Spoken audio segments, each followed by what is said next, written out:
শুভবুদ্ধি সম্পন্ন মানুষজন, আপনারা কি জানেন এই দাবি কি অন্যায়? শুভবুদ্ধি সম্পন্ন যারা শুনছেন তারা কি জানেন? তাদের কাছেও প্রশ্ন করছেন এই মিড ডে মিল কর্মীরা। তারা প্রশ্ন করছেন তাদের দাবিগুলি কি অন্যায়?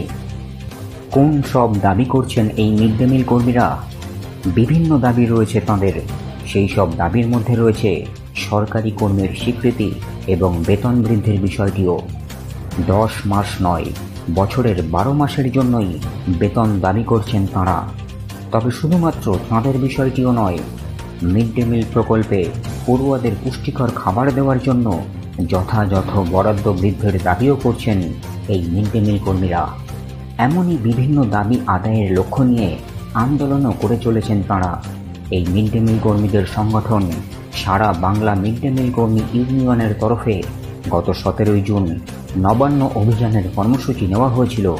এই কর্মসূচিতে কলকাতার সুবোধ মল্লিক স্কোয়ার থেকে শুরু হয় মিছিল। এরপর ধর্মতলায় অবরোধ এবং বিক্ষোভে সামিল হন এই মিড ডে মিল কর্মীরা। বৃষ্টি উপেক্ষা করেই চলতে থাকে এই কর্মসূচি। নবান্নে ডেপুটেশনও দেওয়া হয়েছে এই কর্মসূচিতে। তাহলে এরপর কি হবে তাদের দাবিগুলির ভবিষ্যৎ? এই মিড ডে মিল কর্মীদের সংগঠনের তরফে এমনই জানানো হয়েছে, দাবিগুলি আদায়ের লক্ষ্য নিয়ে শুধুমাত্র আন্দোলন জারি রাখা নয়, প্রয়োজনে বৃহত্তর আন্দোলনের পথেও যাবেন এই মিড ডে মিল কর্মীরা। আর এবার 9 জুলাই, আগামী 9 জুলাই দেশব্যাপী সাধারণ ধর্মঘট। শ্রমিক বিরোধী 4টি শ্রমকোড বাতিল, মূল্যবৃদ্ধি রোধ ও সমস্ত বেকারের কাজ, আশা, অঙ্গনওয়াড়ি, পৌর স্বাস্থ্যকর্মী, মিড ডে মিল সহ স্কিম ওয়ার্কারদের সরকারি কর্মীর স্বীকৃতি, ন্যূনতম বেতন বা মজুরি 26,000 টাকা।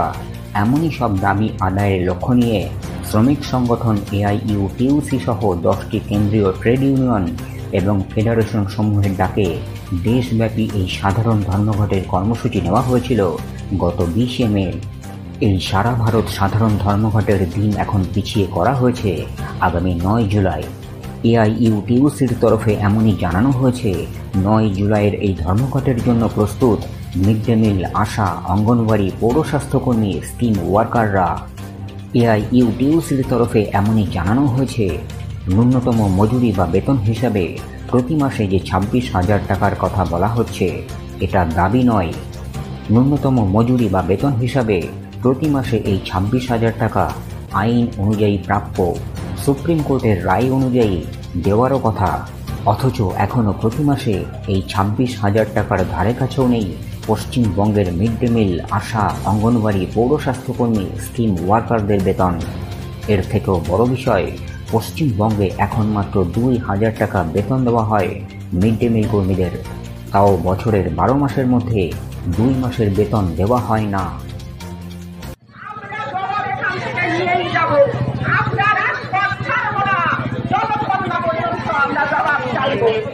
আপনাদেরকে বলে দিতে চাই, আমরা চেয়েছিলাম যে অন্যান্য সরকারি কর্মচারীদের মতো স্বীকৃতি পর্যন্ত নেই, যেখানে যখন যে কোনোভাবে তাদের ছাঁটাই করতে থাকে।